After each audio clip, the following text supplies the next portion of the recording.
Hello, welcome to the application support session on Welcome Corps, the private sponsorship of refugees program.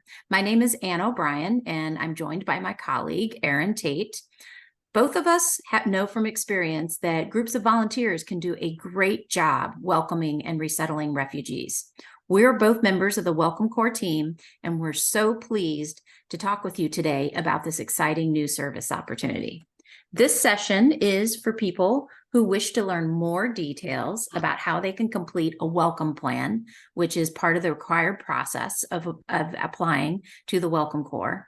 And this welcome plan will walk you through how to literally do the services and prepare for the services required to welcome refugees through the Welcome Corps.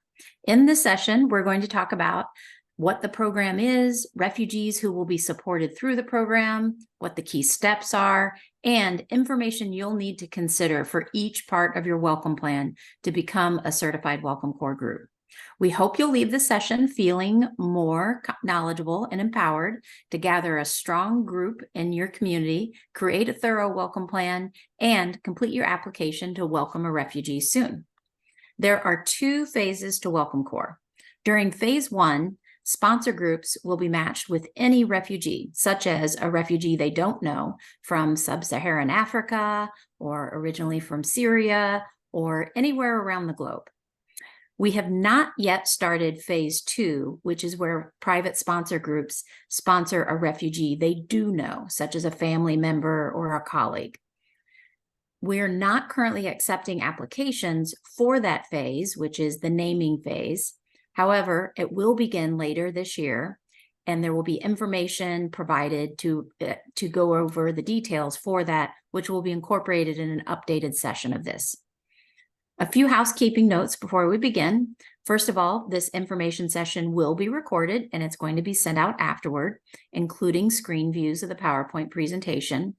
And given the number of participants we typically have on this application support session, we will not be answering questions. This one is actually on demand, so it's not live and you won't be able to submit questions.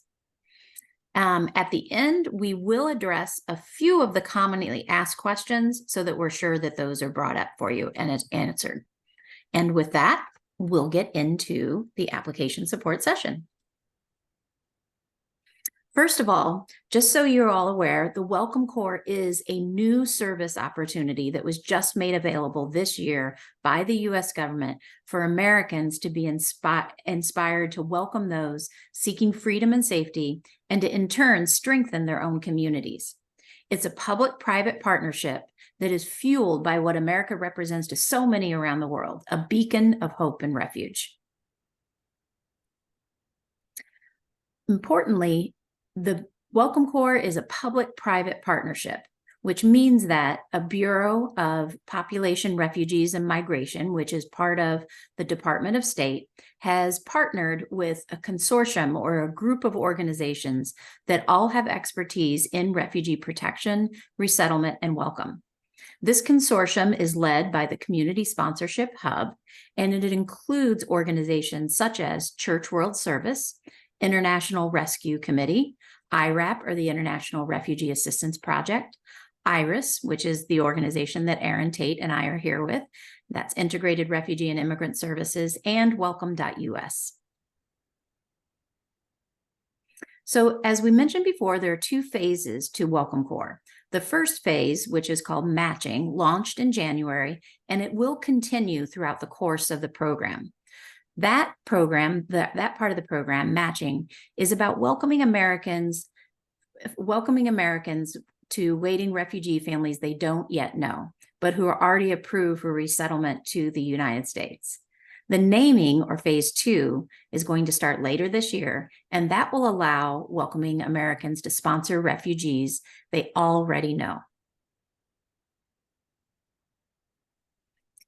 As part of this program, there will be an opportunity for sponsors and groups in the matching to be matched with a refugee already approved to come to the United States and to include a preference criteria or affinity criteria. How that is identified is either through the refugee's nationality or country of origin, the refugee's spoken language, or the case composition of the refugee family, including whether or not the sponsor group can manage having small children, minors, or elders within the composition of the family. We refer to this as affinity criteria, and you'll be asked for your preferences once your private sponsor group applies and is approved. The information for naming phase 2 sponsors is coming later this year. So Welcome Corps will release the naming phase 2 information by sending an email to everyone on the Welcome Corps email list. If you haven't already, go ahead and sign up using this QR code for the welcomecorps.org website, and that will lead you to where you can put in your email address to make sure that you get the updates. There are many things that we don't know until the government releases the guidelines for the naming phase. When naming phase 2 is announced, we will have updated information on the website at welcomecorps.org, as well as this application support session webinar will be updated with the details about how to apply for a specific refugee. And this will be available every Wednesday night, as well as Wednesday nights will be live, as well as on demand anytime on our website. So a commonly asked question is whether or not should naming sponsors watch this webinar. So in this webinar, we're going to explain to you the basics of the Welcome Corps application, which will not change once naming begins. So that includes things like how to form a sponsor group, required training and background checks, how much money you must raise, the research and planning you must do to create a welcome plan. So we recommend that you do watch this webinar and then watch the revised version once naming is announced. However, at this time, please do not yet apply. So don't start your application yet for naming phase 2. Your application will be rejected. So we're going to give you the information to work on your welcome plan, but don't start your application yet. And with this, I'm going to hand over to my colleague, Erin Tate. Great, thanks, Ann. I want to talk about the training objectives for this webinar. So by the end of this training, you will be able to list the responsibilities of a PSG, list the steps necessary to become a private sponsorship group, understand how to complete a welcome plan, list what documents you need to submit as part of your private sponsorship group application, and articulate what happens after your application has been submitted. Now, we're going to go through today the steps of all of the steps you need for the application process for Welcome Corps. As you'll see, there's a lot of steps, but we know that you can complete them, and we want to provide you with good information about how to do that. Now, the first step is to form your private sponsorship group. And what does that mean? Well, let us explain. So the Welcome Corps, the basic idea of the Welcome Corps is that a group of people come together to sponsor a refugee. One person cannot sponsor a refugee through the Welcome Corps. They need a group, and they need a group of 5 people. So we call that a private sponsorship group, and here's the requirements. You need at least 5 people in your group who are U.S. citizens or U.S. legal permanent residents. They must be over the age of 18. They also need to be living in or near the community where you're going to resettle the refugee. Every one of your group members must complete a background check, which we'll talk about later. They must sign a commitment form, and your group, at least one member of your group, must complete an online course. And finally, your private sponsorship group must develop a welcome plan, which is your plan for how you're going to welcome the newcomer family. Now, whenever you're forming this welcoming group that we call the private sponsorship group, we want you to think about a few different things. First of all, think about the group size. You need at least 5 people, but you can have more. If you're sponsoring a large family, you might want more than 5 people in order to have enough people to help with all the refugees that you're going to be helping. You also want to think about roles and how that connects to skills, experiences, and connections. So for example, as we're going to be telling you later, you're going to be helping the refugees find a job. So it would be great to have in your private sponsorship group someone who knows about finding jobs, maybe somebody who works in HR or someone who knows a lot of business owners. You also want to think about maybe having someone with a medical background who can help with the refugees finding medical care. You also want to think about availability. And what that means is that refugees are going to have a lot of appointments during the day for doctor's appointments and applying for food stamps. And you want to make sure you have private sponsorship group members who are available during the day to help the refugees. If your group members are only available on the weekends, it's going to make it very difficult to resettle the refugee.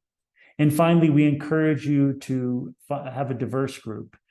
People with different backgrounds and experiences bring more strength to your group and more skills to your group. Now, when you're submitting information about your group, because you're going to need to do this whenever you apply, first of all, you need to have a unique name for your group. Make up a name. It could be Welcome to America, private sponsorship group. It could be Welcome to Houston, private sponsorship group, whatever name you decide. You also will need to provide the full contact information for all your group members. You'll need to make sure that each group member is 18 years old or older. You're going to need to make sure each group member lives in or near the same community. That means that they need to live in less than 30 minutes away from wherever the refugee is going to be living. Each group member, make sure they're a citizen or a legal permanent resident. Make sure you're going to have a group leader who will fill out the application. They will be the primary point of contact, but you also want to think about having an alternate. And lastly, if you have a private sponsorship organization, make sure you put that on your application if you already have one. If you don't, that's also fine. Lastly, I want to mention, how do you find a group? If you're not sure how to find a group, here's some suggestions. Reach out to family, friends, neighbors, your local faith community, local clubs like Rotary Club or YMCA. You can talk to people at your job, or talk to former refugees and immigrants in your community, or perhaps use an online platform like Facebook or Meetup. We believe that if you talk to people in your neighborhood, in your community, you will find a group of 5 people who are interested in sponsoring a refugee and bringing a refugee to your community. I want to talk next about how you're actually going to start your online application. Now, when you want to apply, you need to create a Welcome Corps account. You will go to the Welcome Corps website and click Apply. And then one person, the leader of your group, should create an account.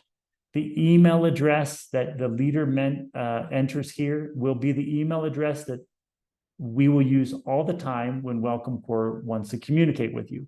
So make sure it's an email address that you are checking regularly.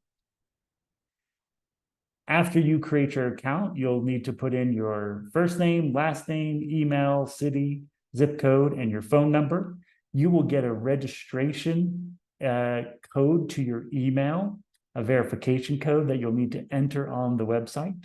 And once you do that, you will get to this, your Welcome Corps application dashboard. Here you will be able to start a new application, or you'll be able to go to an existing application. And as you'll see here, it also goes through 1, 2, 3, the steps that you need to do to apply. And it also gives you the option to attend an application support session, which you're already watching right now. All right, now I'm going to turn over to Anne to talk about background checks. Great. So a key component of the Welcome Corps program at the very basic is that each member of the Welcome Corps private sponsor group are going to need to complete a background check. And you can't do it for everybody. Each person has to do it. So in order to complete the background checks, you need to click on the link on the Welcome Corps website to be directed to a section of an organization called Sterling Volunteers website that has been dedicated to Welcome Corps. Each PSG member, private sponsorship group member, must register themselves on the Sterling Volunteers website. The name and contact information that you enter on the Sterling Volunteers website must match your legal identification. So don't use nicknames like Bobby for Robert, because that's not your legal name. It needs to match whatever your legal identification is. Also, the name and contact information must match the name and contact information that your group leader enters on the PSG application, because we're going to need on the back end with the Welcome Corps organization, we're going to need to match up those background checks to your PSG application. So make sure the names are the same. The cost is approximately $15 per background check, and that needs to be paid by the individual PSG member as they're going through their background check with Sterling Volunteers. PSG members will then be notified by Sterling Volunteers via email when the background checks have been cleared. So PSG group leader, you're going to want to get those from your PSG members, because your application won't be approved until all of those are completed. So you're going to ask your people to send them to you. The next part of the application process is the online course and knowledge check. This is really important training. A lot of thought has been put into it, and at least one member of the group is going to have to do that. We highly recommend that all members do it. The online course can be found on the welcomecorps.org website under resources. And as I mentioned, at least one member must complete it. However, we strongly recommend that all 5 members of the group complete the course. Even if you have been a former refugee yourself, there's key information that is new that you're going to need to be aware of in order to successfully resettle the newcomers that are coming. Also, if you're part of a private sponsor group that has not been refugees formally themselves, you're going to need to complete the online course, ideally all the members, so that the knowledge isn't on just the leader of the group. There are also important group discussions throughout the course, and you're going to want to do this as a group so that everybody understands the direction you're going with the family. When passed, you're going to receive a certificate, and that certificate must be uploaded as part of the application process. So when you get your completed certificate back via email, be sure to hold on to it for when you complete your application. The online course and knowledge check covers different types of content that we have found over the years is really important for the private sponsor groups to know. Sponsorship 101 covers the basics in terms of ensuring what services you need to help the family to do, as well as how you need to help them with it. Key mindsets, that section of the training addresses understanding the view that you're taking with the family. Things like, you're not doing things for the family, you're doing things with them. The entire goal of refugee resettlement is to give the family control of their lives back. And in order to do that, everybody in the group really has to understand that you're not adopting the family, that you're not doing things for them, that you're teaching them how to take on their lives independently within the United States. So there's a lot of that that's discussed in terms of the key mindset section, as well as in the group discussions. You're going to want to pause the training when you get there and get your group together to talk through those group discussions. The last 2 areas include support area deep dives, so more detailed information about things like employment, documentation that you need to help the refugees to acquire, so that you have additional information to help the resettlement process go well. And then onwards and upwards is a fun way to talk about how you begin separating yourselves from the family so that they can stand on their own. If everybody in the group, particularly the leader, but really everybody, doesn't have the end goal in mind, which is for the family to stand on their own, then it can be more difficult. And everybody needs to be thinking about that with each step that they're working on with the family. In everything that you take on, you want to have a view to how are they going to do this independently in the future. So once you've completed the online course and knowledge check, the next part is going to be developing your welcome plan. And we're going to step you through all of those different elements of it. Erin, you want to take this?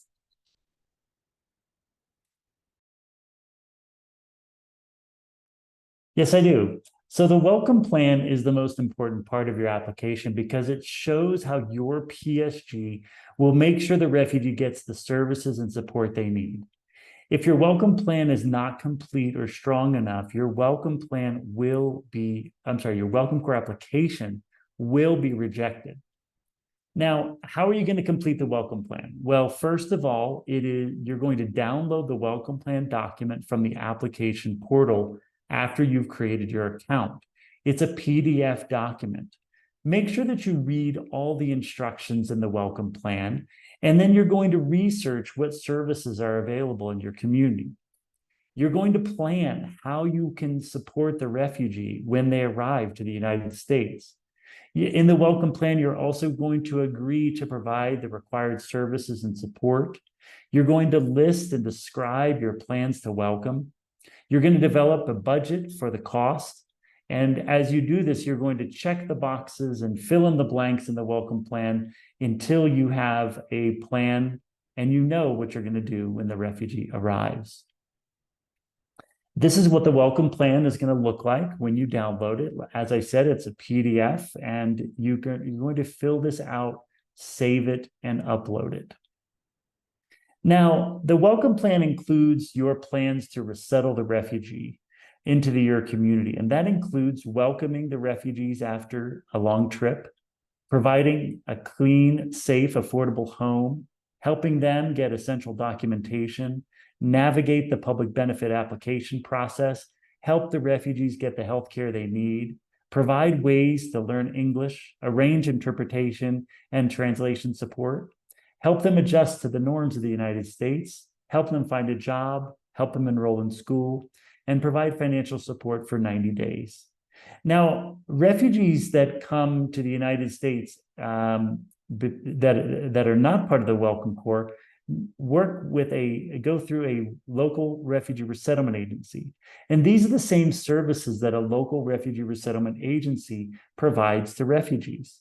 But in Welcome Corps, what's so amazing about this program is that your sponsor group is the resettlement agency. You act like the resettlement agency, and so you're going to provide all the same services. And that's why we're going to go through the details of these services. I'm going to talk about the first one, welcoming the refugees after a long trip. You will greet the refugees at the airport and you will transport them to initial housing. As you're thinking about how you're going to do this, make sure you have a vehicle that's big enough and has enough seats and space for luggage based on the size of the family that you're sponsoring. Make sure that you have car seating and car seats and child seats for any children and young people that will be part of the refugee family. Make sure you have language interpretation. It's so important that when refugees arrive to the United States, that they're greeted by somebody who speaks their own language so they can feel safe and comfortable getting in the car with people that they've just met. Finally, make sure you have a backup plan in case the person who's planning to go to the airport gets sick or has some kind of problem with their car. Now, this is what the welcome plan looks like. I've provided a snapshot here. And as you can see, there are 2 checks and one box that's not been checked yet. So in your welcome plan, what you're going to do is you're going to read these instructions and you will see 3 boxes, and you are going to click each box until each box becomes a check mark. And by doing that, you're agreeing to provide the item that is indicated by that box. You're promising that a sponsor group member will greet the refugee at the airport and transport them to initial housing. You're agreeing and promising that the sponsor group will ensure there is language interpretation available. And finally, you're going to promise that the sponsor group will ensure that transportation includes a car seat and booster seats for the children. So this is to give you an example. We want to make sure you see the welcome plan and what it looks like. So once you download it and start filling it out, you have an idea what it looks like. Now I'm going to turn it over to Anne to talk about the next step. Great. So the next step is something that really requires a lot of thought and a lot of work on your part as the private sponsor group members. You're going to need to provide a safe, clean, affordable home. And you're going to need to secure that housing for at least the 90-day sponsorship period. However, if you do your research, as you do your research, you're going to find that the majority of the landlords nowadays want to have a 1-year lease. So you're going to need to get out there and start talking to landlords in the particular area where you plan to resettle the family. You're going to need to select housing while considering the following elements: temporary versus permanent housing. So obviously you could provide temporary housing for the first 30 or 60 days, depending upon the situation and whoever has a temporary housing setting. But you're also going to need to do a fair amount of research regarding the costs of permanent housing in the welcoming community. You're going to need to look at rental rates and ask the details about security deposits. If it's been a while since you rented an apartment, then you're going to find that security deposits are now 2 or 3 months worth of rent. You're also going to need to identify location and access to buses, employment, schools, etc. Remember that the idea is to give the refugee family or the new refugees the ability to control their own lives, which means they need to have ready access to employment, the local schools, and otherwise. There's also a tip sheet on the website called the Housing Tip Sheet, which is a link within the welcome plan. We highly recommend that you read that and think through it thoroughly in order to make sure you have a solid plan in place for providing the type of housing that they're going to need when they arrive. Additionally, you're going to need to make sure that you make a plan for how you're going to furnish this housing, whether it's temporary housing or permanent housing. You're going to need to think about, based upon the size of the family and the size of apartments that you think that they'll need and can afford. You're going to have to make a plan to gather furniture from all the different rooms, whether it's bedrooms, whether it's the kitchen, the furniture for the living room and otherwise. That's a great way to get things donated, but you need to make a plan for it and create a list. Also, you need to research the utilities for the different apartments, electricity, water, and gas, to find out what the costs are going to be in order to build a solid budget for the refugee families when they come. You're also going to need a plan to make sure that each adult in the family has their own cell phone.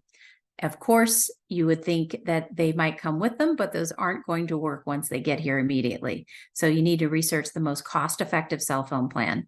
And of course, clothing for every season. And while you can get a lot of this donated, you're not going to know up front what the size of the or what the sizes of the individuals are, but you could probably get some of the things donated in terms of some winter coats and otherwise, but you're going to need to create a budget for this. As well, if you're planning on receiving a family that has children, you're going to need to make a plan for who will collect the baby and children's items if they do have children. So on the welcome plan, you'll see that there is a link with additional information to provide training and otherwise by Refugee Housing Solutions. And that includes initial information as you're doing your research, as well as the housing tip sheet. You'll also see that you need to think through, and the boxes have been checked, that your group will be considering the following when securing housing: the proximity and availability of housing in the community, the affordability to ensure refugees can pay for the rent and utilities on their own at the end of the 90-day period, the cost of the security deposit, and access to the public transportation. You're also going to be confirming that the sponsor group will make sure that the home is clean, safe, and affordable. One of those things that you need to consider in terms of clean, safe, and affordable is whether or not there is, for example, lead in the home, and whether or not you have said that you're going to be welcoming young children. So those are some of the things you need to think about as you look at the housing and whether or not it's clean, safe, and affordable. So help them getting essential documentation. These are all these things that you might be taking for granted if you were born in the United States or you moved here a long time ago, but there is key essential documentation that they're going to need in order to get their life started. This includes helping them get their employment authorization document. The refugees will come with automatic access to employment in the US. However, they need this document, the employment authorization document, to be able to show employers. The employers are most comfortable seeing this document. It will have been applied for already when they were coming from overseas. However, we're dealing with government systems, so guess what? It's going to be a little bit delayed. So you're going to need to do some research in terms of how to follow up on it. The same thing with the Social Security card. They're going to need one. And while ideally that will have been applied for before they left to come to the United States, again, these are new government systems, and you're going to need to help them follow up on it, as well as getting a state ID card or a driver's license. You can't guarantee that they're going to automatically be able to take a driver's license test because their English level might not be sufficient, or the driver's license test might not be offered in their language within your state. So you're going to need to research and identify getting a state ID card. Also, there is a thing called the AR-11, a change of address form that the U.S. government requires refugees to fill out within 10 days of when they make any change in their home address. So if you're putting them in temporary housing and then moving them to a permanent apartment, you're going to need to do the AR-11 as soon as that happens, because the U.S. government needs to be able to send them information as they progress in their resettlement. So they need to know the current mailing address. And last but absolutely not least, you're going to have to help them register for selective service if it's a male aged 18 to 25. This is really important because it impacts their path to citizenship if it's not completed.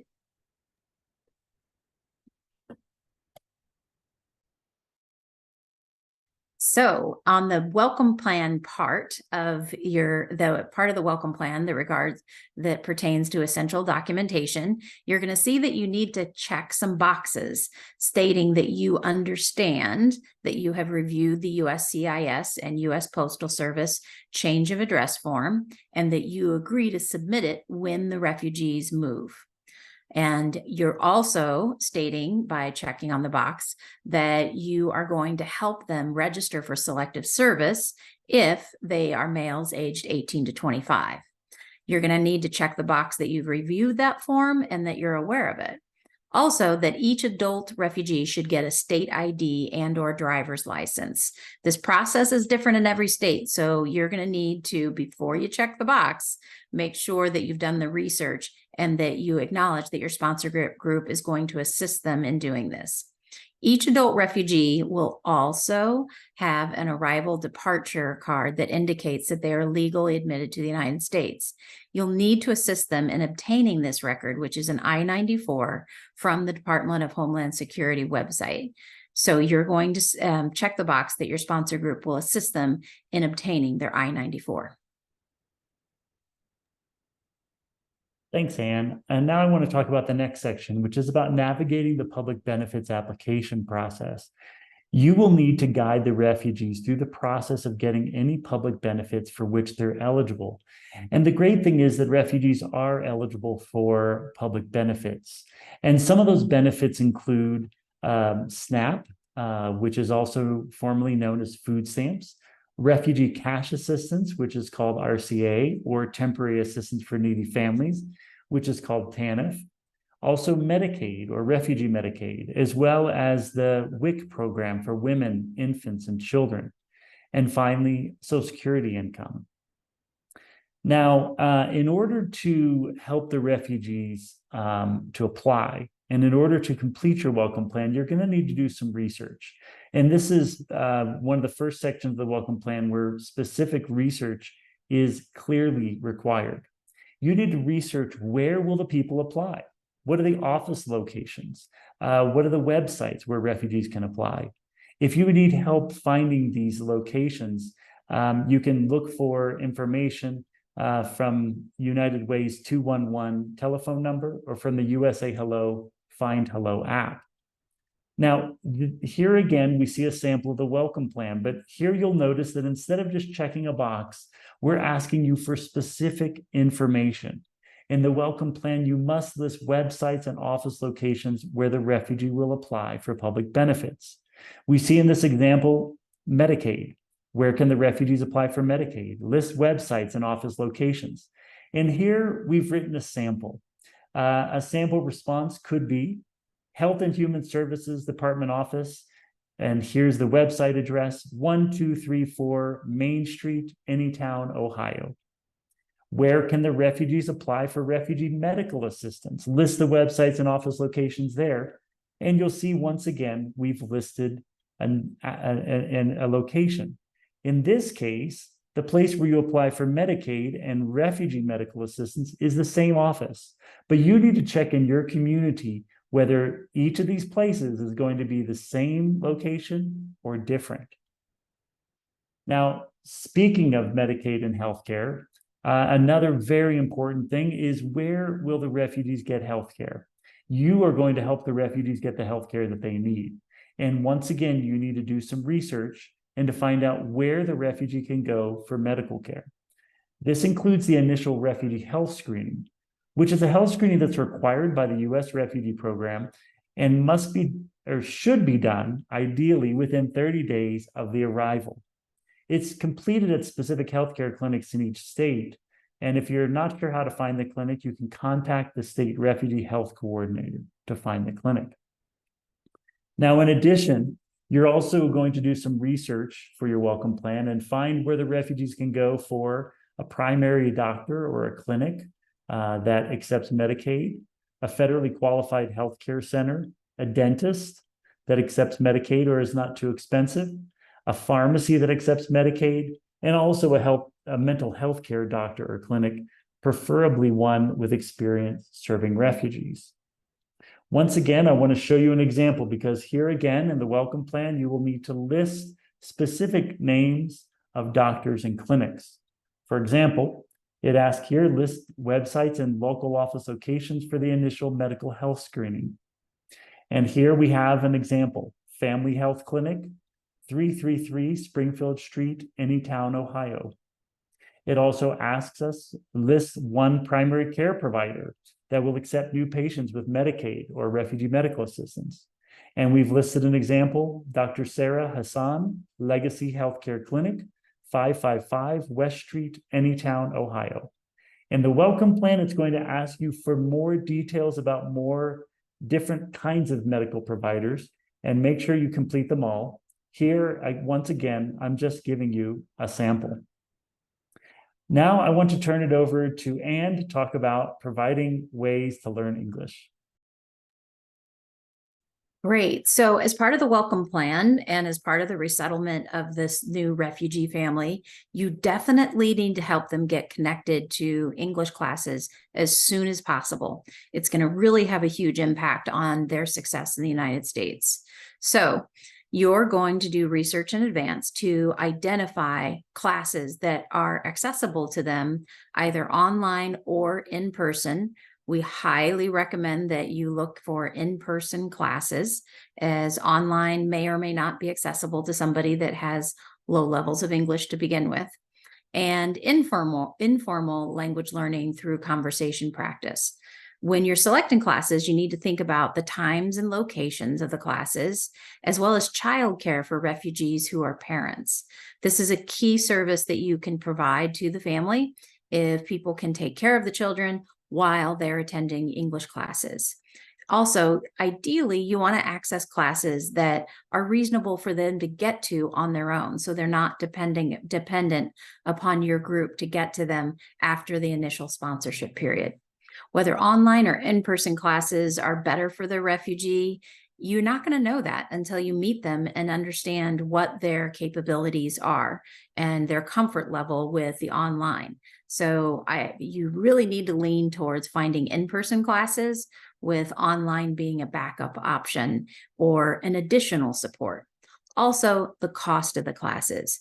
You really want to research anything that is free or very, very low cost. And depending upon the municipality or the city or town you live in, it may not be right there in town. Your town may have contracted with a closer by city to provide this service. But if you do the research, virtually every single town in the United States has some type of access to English language learning classes. So once you do that wonderful research, and it's super fun because you get to find out about new things in your community, you're going to need to list the website and office location of the English class or classes in your community that you're helping to help them to access. So for example, here we've given you an excerpt from the welcome plan where we've provided an example that's outlined in yellow. We want to literally know the address, the name of the organization, their address, and the website so that we can check to see if there actually are English classes that are available in the community or close by to the community that where you're helping to relocate the family to. Also, you're going to need to arrange for interpreting and translation support. And a big spoiler alert, Google Translate is not sufficient. It's simply not going to work. So you're going to have to do some legwork here. If you don't speak the language, the refugee's native language, you're going to need to arrange for professional language interpretation. Quality interpretation and translation is absolutely crucial anytime you're communicating with the refugees, and also when you're helping them to communicate with other services in their town. So professional interpretation is very important when discussing things like medical care and finances. While a lot of the federally qualified health clinics you might find will provide interpretation services right there in the clinic, they're not going to have that available when you're trying to explain to them at their home how to access their own finances in terms of their benefits and otherwise. So you want to do that research in advance to try to find ideally some interpreters that speak the different languages that you're thinking about welcoming from in terms of the community within the nearby community. Keep in mind that children under 18 within the family should never be used as interpreters. They don't have the life experience to be able to handle the financial and otherwise information that you're trying to get the adults to understand and take responsibility for. And also, there will be certain situations where the children need not to be involved in adult conversations. And so you cannot rely upon using the children as interpreters. So in terms of arranging that interpretation and translation support, things to consider. And you can contact people in your community who speak the languages of the refugee. You can literally reach out to different mosques, reach out to different faith communities, diaspora groups, to be able to identify people who are willing to volunteer. You will be amazed once you start getting in contact with leaders in these groups. You start contacting college professors, particularly community colleges as well. Once the word gets out that you are part of a group that you're looking to resettle a refugee family, people want to help, and particularly if they have connections to the countries that you're looking to welcome from. So don't be shy, get out there, start talking it up, and say that you need interpreters in these 5 languages, and start making some phone calls and emails to folks. You'll find people that want to volunteer. Or you can also supplement with hiring an in-person interpreter through a local company, if that's an option as well, and if you got the fundraising to do that.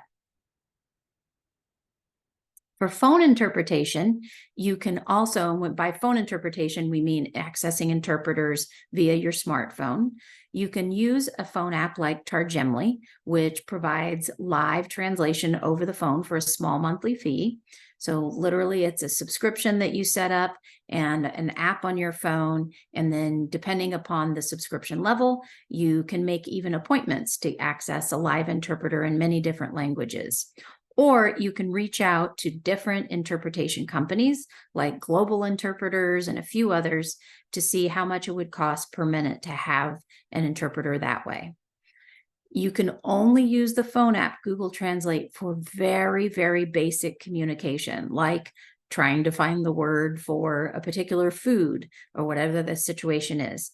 But it's not very reliable, and not all refugees can actually read in their language. Some of them may be pre-literate, so you can't depend upon Google Translate. You're going to need to make plans for accessing interpreters. And As you would expect, we want to hear about the research and what you've decided and what you found in your welcome plan. So this provides an example of that sample of that part of the welcome plan, where you're going to write down either the name of a paid interpretation company or service that you're going to access and that you have booked that service. And if you plan to use a phone app for informal spoken interpretation, write the name of the app and what you'll be using it for. Thanks, Anne. Next, I want to talk about helping the refugees adjust to the norms of the United States. And one of the great things about sponsoring a refugee who comes to the United States is introducing refugees to their new home, their new community, and life in the United States. And as you help them with this adjustment, there's a lot of conversations you want to have. There's a lot of orientation you want to give them. That includes discussing topics like home and personal safety, discussing with them the items in their house to make sure everything is safe, and talking about personal safety. Is it safe for them to go to the store at 10 o'clock at night? What should they do to make sure their children are safe, for example?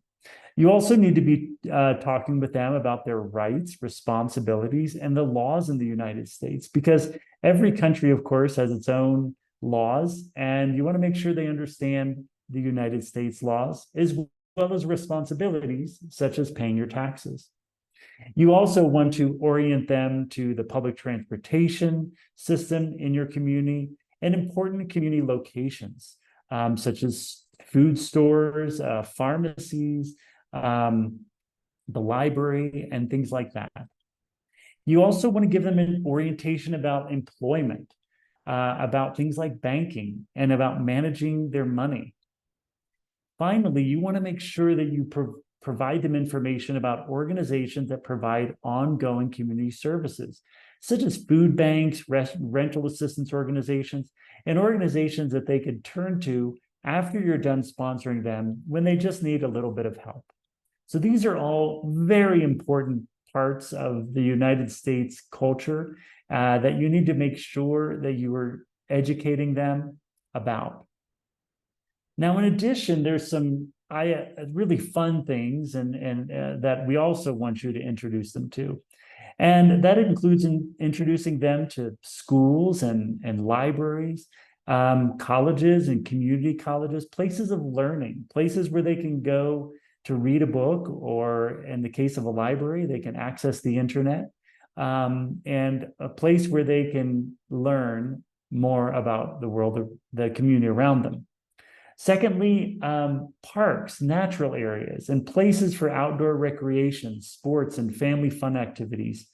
This is one of the great things about our country, is how many beautiful parks and natural areas we have. And we hope that you will introduce the refugees to those areas so they can get outside and enjoy the beauty of our country.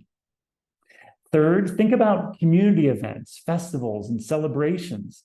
Whether it's a musical event at the park or whether it's a 4th of July festival or celebration, all these kinds of community events are really great ways for refugees to get out of their home and experience what it's like to be part of the community.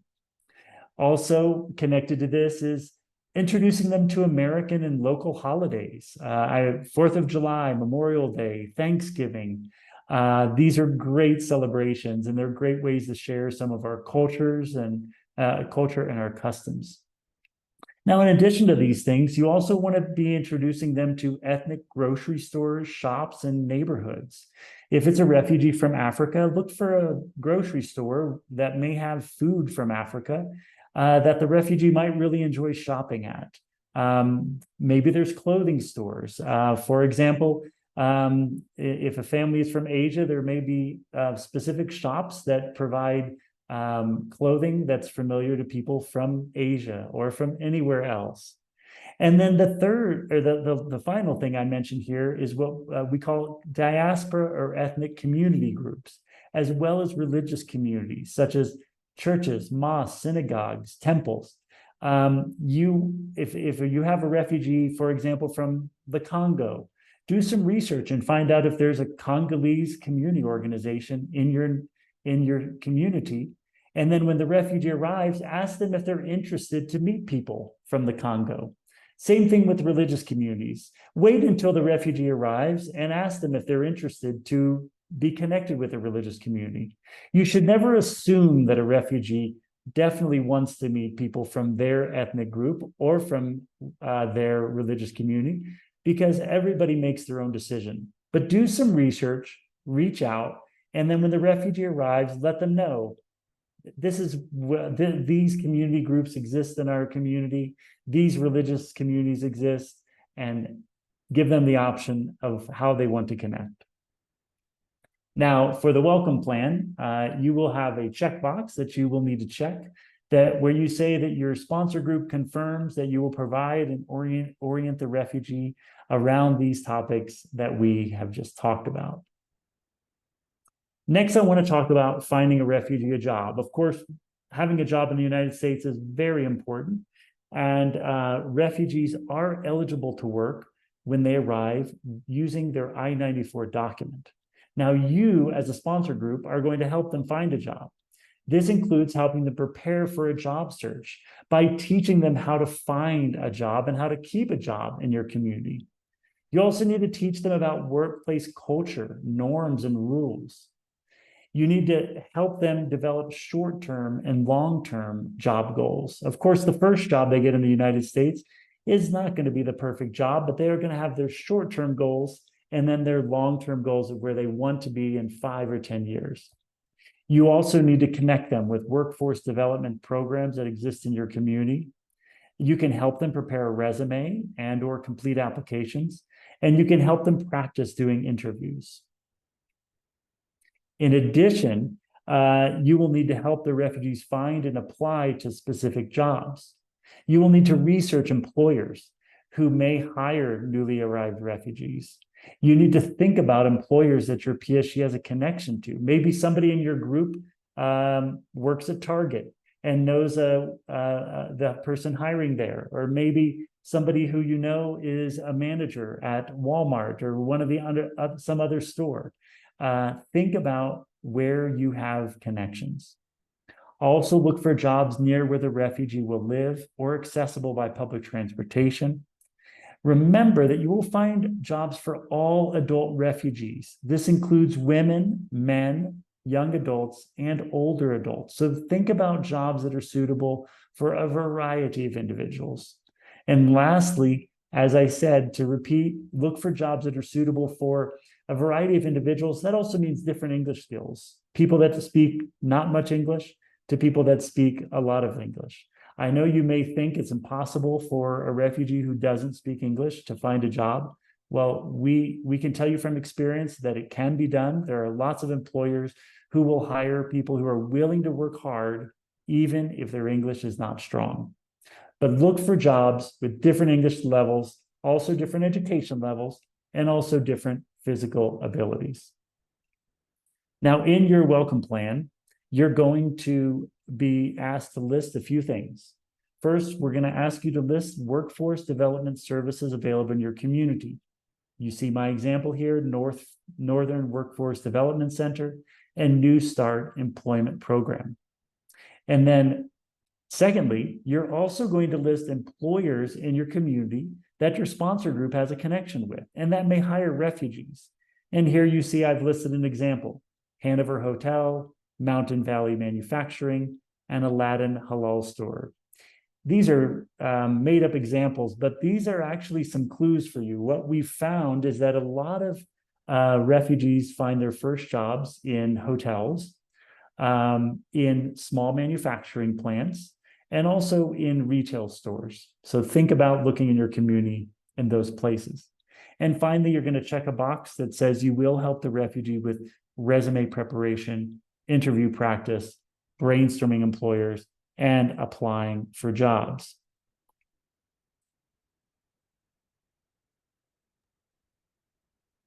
Next, I want to talk about enrolling children in school, which is my favorite thing to do when we're welcoming a refugee to the United States, because you will have the amazing honor and joy of helping refugee children and youth under 18 years to enroll in school. It's a beautiful moment because it's when you see the future of this family. You see this child getting an education, and you can imagine all the great things they're going to do in their future.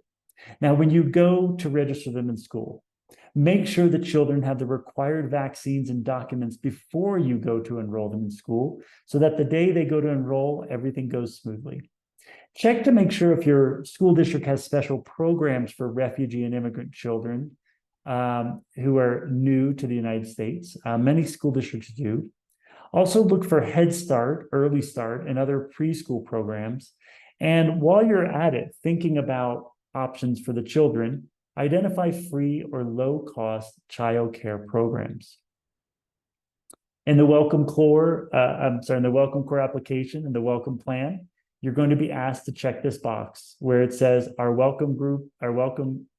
sponsor group confirms that if we're sponsoring refugees that are under 18 years old, we will help them enroll in school. And now I'm going to turn it back over to Anne to talk about the last few sections of our welcome plan. Great. So these are really important sections. We need to make thorough plans for providing financial support for at least 90 days. You're going to need to provide each refugee with the basic financial support during the sponsorship period of at least 90 days. We say 90 days because it also depends upon how quickly their benefits get approved. However, you need to plan for at least the minimum, which is $2,425 per refugee. This financial support must include cash and may include donated materials or services such as furniture or housing. But you need to create a detailed budget of all the costs that it will take to resettle a family depending upon the size that you have indicated. Monthly costs such as rent, utilities, etc., and one-time costs such as setting up the utilities, security deposits, buying furniture, household items, clothing, food. As we talked about earlier, when you take them to apply for the food stamp program and the cash assistance, that can take many months to come into play. So you need to make sure you provide an adequate budget to cover those costs until they can access their benefits. Also, you're going to need to do a fair amount of research in terms of the things that they're going to need. So, as we mentioned, researching furniture that can get donated to reduce the amount of cash you have to spend on things like that, who can collect and store those things for you, and then adding up the total cost to determine the amount of financial support you will need for the first 90 days. While we indicate that you must provide at least a minimum of $2,425 per refugee, our best estimate is that it's going to cost more than that, depending upon the security deposits and the rent and utility costs in your local area. So this is the amount that you're going to need to fundraise to support the refugees you're sponsoring after you develop the detailed budget. So on that section of the welcome plan, you need to calculate your sponsor group's estimated expenses for at least the first 90 days. Again, we say at least the first 90 days because you need to take into account how quickly the benefits become accessible and how long it might take them to get employed. So what is the maximum refugee family group size your group is prepared to support? An example is 4. You're going to need to multiply that number by the minimum of 2,425 to identify the total that you have to raise. And then what is the total financial requirement? That's the amount that you're going to put into that box. You're going to need to raise at least 60% of the above total before submitting this application. And we want you in your welcome plan to document the estimated living costs for at least those first 90 days. So what is the average cost of the rent in your area, including housing or security deposits for the maximum family size for at least 3 months? You may find, as an example, that in and of itself is $6,000. So it could be $2,000 to $3,000 a month for depending on the family size. And the landlords, after you do your research, you may find that the landlords are expecting 2 to 3 months deposit to put down. We need you to do that research and indicate the dollar amount that you're going to have to provide upfront for housing security deposits. Also, the average costs of utilities in your area, including hookup fees, initial down payments, and then multiply that by at least 3 in order to estimate what those initial utilities will be. As well, the average cost of phone and internet bills for a maximum family size of 3 months. So again, keep in mind that if you're going to welcome a family or any type of a family composition that includes multiple adults, you need to plan on providing a cell phone plan for each of those adults. Then you're going to need to add up the numbers above in order to arrive at the minimum total cost for sponsoring them for at least the first 90 days. If you are finding, for example, that it is taking in your state a month or 2 to get cash assistance started, you're going to want to add in additional funds that go above that total in order to come up with an accurate budget of how much you need to fundraise. So if your total budget amount listed in question 6 is more than the amount you have raised, you're going to need to describe how you will ensure that you have adequate funds for supporting the refugees, and you need to put those details in your welcome plan. Thanks, Anne. Yeah. Let me I'm going to talk about the commitment form, beginning the fundraising, and then we're almost done. We'll talk about submitting your application. So we finished talking about the welcome plan. You've got that done, you've completed it, and now there's just 2 more steps, both very important. One is there is a commitment form, and the commitment form makes sure that what you are doing is you're committing to be part of this group, and every group member must sign the commitment form. And there's also a code of conduct document that every group member also must sign. So having every group member sign the code of conduct and the commitment form is important. You'll upload that as part of your application. Now let's talk about beginning fundraising. Now, as Anne mentioned, obviously you will need to raise funds to sponsor a refugee through the Welcome Corps. You're going to use this money to pay for what the refugee needs when they arrive. In total, you'll need to raise $2,425 per refugee, and your sponsor group will hold these funds until the refugee arrives. After the refugee arrives, you will spend this money to help the refugee. Now, of course, as Anne mentioned, you may need more than $2,425 per refugee, depending on the cost of living in your community and the family size.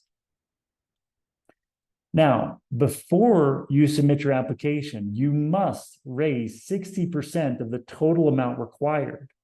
This turns out to be $1,455 per refugee. And in order for your application to be approved, you must submit evidence with your application that you've raised 60%. Your evidence can be a bank statement, a letter from a faith-based organization, foundation, or nonprofit, or a GoFundMe screenshot. And let's talk more about that. Now, there's 3 different ways you can collect money for the Welcome Corps project. And one option is that you can collect the money and put it in a bank account. That's pretty simple, right? Now, if you are holding funds in a bank account, then you must submit a bank statement as part of your application. When you do that, you need to make sure that the funds in the bank account are only used for this project. Secondly, you need to make sure that the private sponsorship name must be listed on the account as the account nickname or name. So what that means is you can either go to your bank and say, I want to set up a group bank account with my PSG name. So for example, Welcome to America PSG. Or some banks that will allow you to create a nickname for your account. Make sure the nickname shows up on the statement and the nickname is your PSG. Now, personal accounts that do not have the sponsorship group name listed as the nickname are not accepted. I cannot submit my personal bank account statement that says Aaron Tate because that does not prove that I'm holding the money for the refugee. Personal bank accounts that are used for other purposes are not accepted. Finally, make sure that your bank statement includes the name of the financial institution or bank. And finally, make sure that the total fund balance includes at least the minimum of that 60%, which is $1,455 per refugee. Next, let's talk about another option. So some people like to partner with a nonprofit organization and ask a nonprofit organization to hold the funds for your private sponsorship group. And that's fine as well. The nonprofit organization, maybe it's a faith community, maybe it's a local mosque or church or temple or synagogue, or maybe it's a faith-based organization. It could also be a foundation or a nonprofit organization.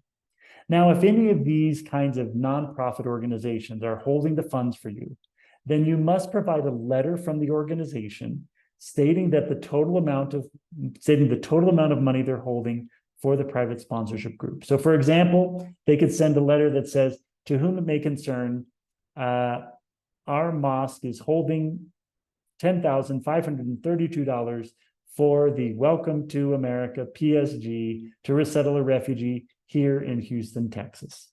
And you could submit that letter as part of your application.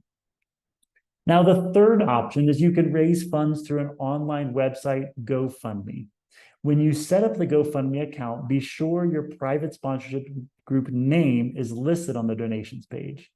And if you're holding funds in GoFundMe, then you must submit a screenshot of your GoFundMe page showing the total amount raised by the private sponsorship group. Now, a few fundraising tips.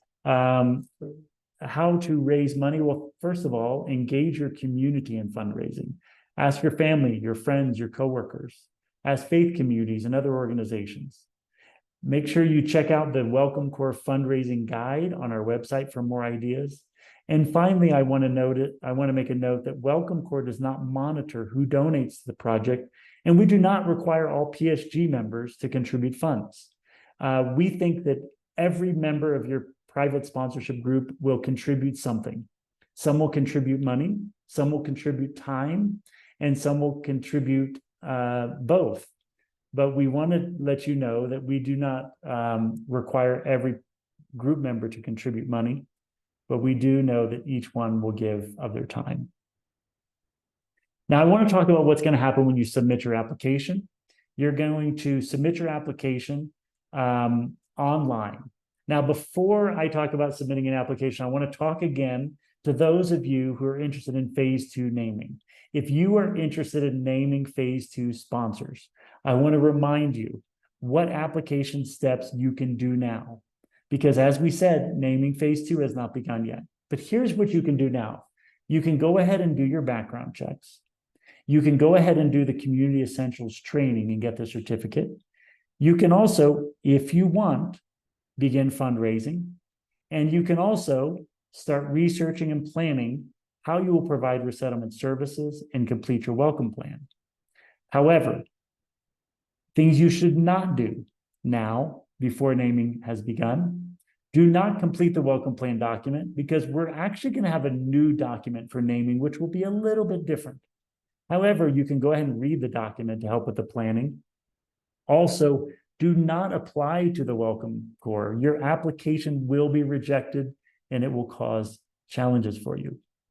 And lastly, I want to mention, right now we cannot guarantee that the refugee you want to bring to the United States will be eligible for the program. So whenever we release the information about naming phase 2, we will have on our website information about what refugees can come through Welcome Corps. So you have to decide, it's your decision how many things you want to do before you know whether the person is able to come to the United States. You may want to go ahead and do fundraising, or you may not want to do fundraising. It's your decision, because it is possible that you could raise money and do all this work, and the refugee that you want to sponsor is not eligible to come. So the day that we release the naming phase 2 guidelines, we will release information on our website where you'll be able to see if a refugee is eligible. Now, after you submit your application, here's what's going to happen. Your application will be reviewed by trained Welcome Corps team members. After review, your application may be approved, it may be pending, and the PSG will be notified to complete additional tasks, or it could be denied. Now, how will you know? You need to check your application dashboard for updates and notifications. You may receive notifications about additional tasks you need to do to complete your application. If you get a task, respond immediately and complete the task by the due date provided by Welcome Corps. If you do not complete a task by the due date, your application will go to the back of the line. So here's what your application dashboard is going to look like after you've applied. And you can see here the blue circle, it says application under review. And it says the private sponsorship group name, Welcome to Anytown PSG. Over here in red, you see the tasks, and you see that there's a task required with urgent attention. You click on that to find out what it is you need to do. You will also see a little bell up here with notifications, just like you see notifications on Facebook, Instagram, and any other website.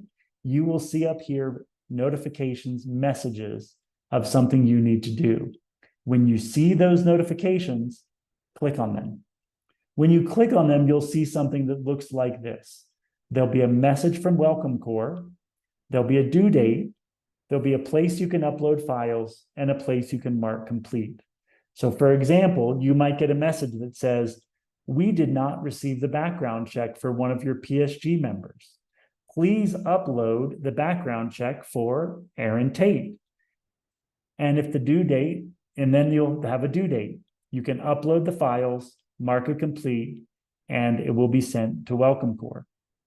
You might get a message that says, your welcome plan is not complete.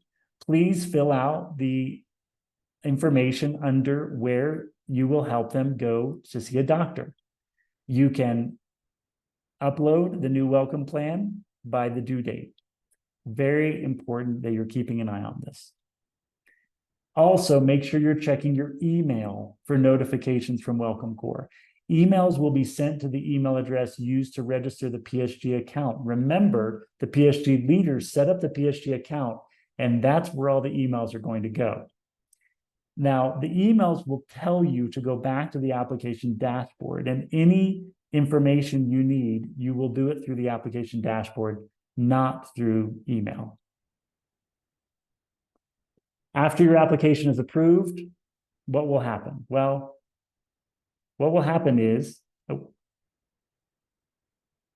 I apologize. Excuse me. After your application is approved, your PSG will be assigned to a private sponsorship group. And when a private sponsorship group is an organization that will help you throughout the process. Your PSG will be assigned to a private sponsorship organization, and your private sponsorship organization will give you more information and support on next steps. After you're approved, you'll receive a survey that will help us match you with a refugee family.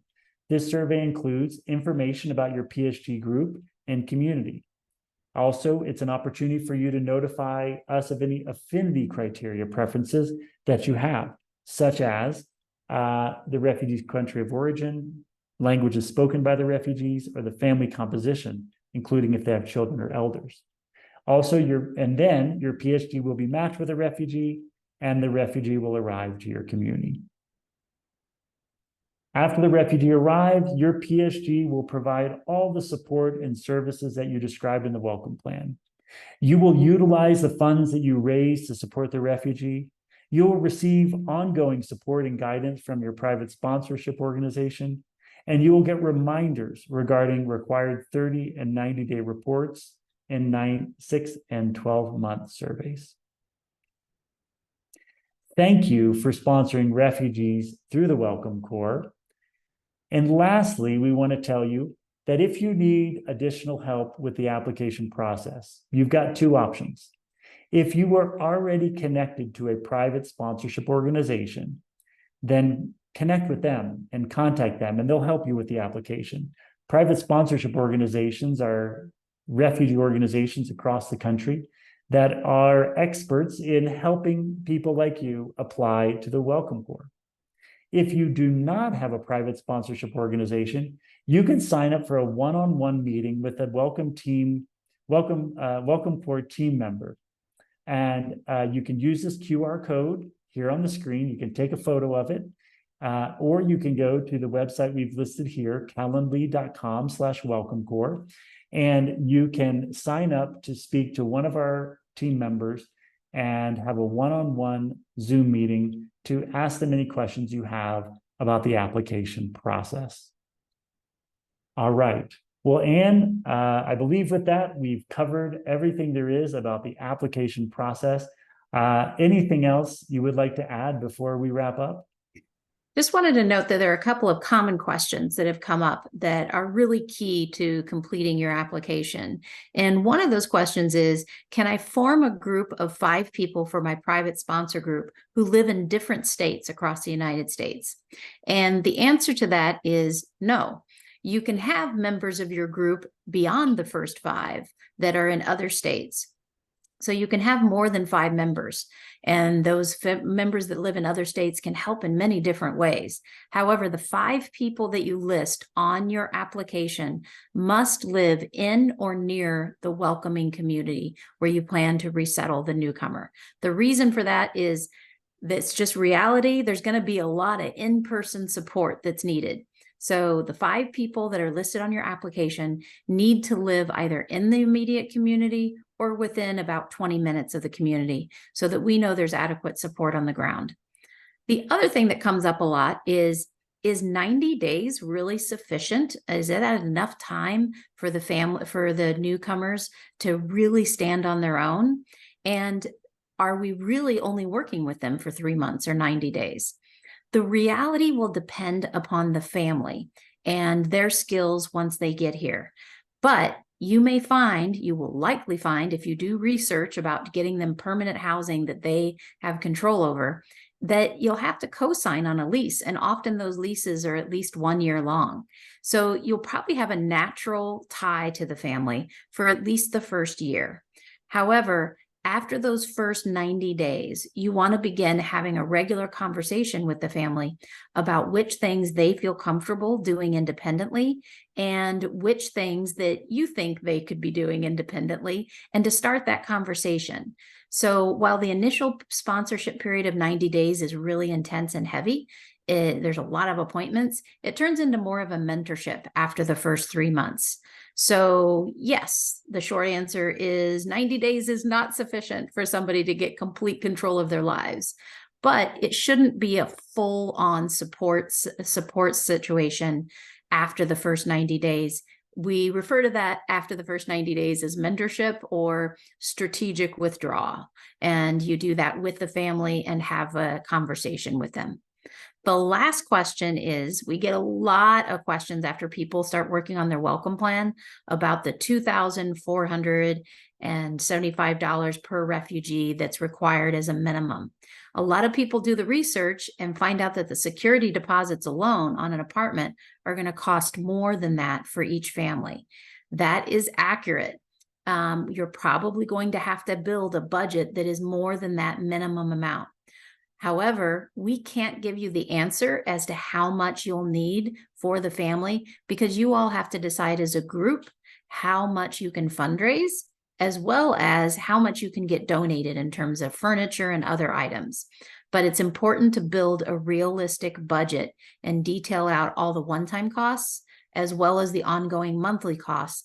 It's also really, really important that you have actual conversations with the Department of Social Services to find out how long it's going to take for the cash assistance and the food stamps to get activated. Not how long they hope and they pray that it will happen, but in reality, how long it's taking for their agency to review and approve refugee applications. If that's going to take a month or two, you need to include an estimate of actually providing food and cash assistance for those first couple of months. Long answer, but the initial minimum amount is a bare minimum. You're going to need to build a budget that looks at the reality of the costs of doing this. I think that's it for now, Aaron. I'm going to add one more thing a question we get a lot whenever we do these sessions live is people want to know some questions like, can I sponsor more than one refugee? Or can I be a member of more than one PSG? Or a lot of people ask very specific questions. They say, well, my brother is in this country. Can he come through the Welcome Corps? Can my brother, my sister, my friend in this country or this situation come through the Welcome Corps? And the answer to all of those questions is we do not have the answer right now. Once again, we are all very excited and looking forward to phase 2 naming beginning. And once that begins, I want to repeat, on our website, there will be all new information, including the answers to those questions, something that tells you which refugees will be eligible for the program. We will also provide this webinar, but a brand new version of it, which will tell you about how to tell the government about the refugee you want to sponsor, how to put their name in the application. There'll be all kinds of new information provided in the application support webinar after the naming launches. So we want you to keep checking your email, keep checking the website for the new information. And that at that time, we will also be able to answer some of those other questions. And then lastly, thank you for watching this on demand. We hope you will share this video with other people who are thinking about sponsoring, including other members of your private sponsorship group. And we also, once again, encourage you, if you have questions, to reach out to your private sponsorship organization or contact us for a one-on-one meeting. Welcome Corps is a very exciting program, and we know that it is a program that is already bringing refugees to the United States. We already have people across America forming private sponsorship groups and welcoming refugees. And we know that more and more will come in the years to come. So thank you so much for being a part of this program and your interest in Welcome Corps. And we encourage you to work on your Welcome Corps application, do a good job with it, and feel free to watch this video over and over again when you have questions as you work on the application. Thank you very much for being a part of this, and good luck. Thanks, everybody. See you soon.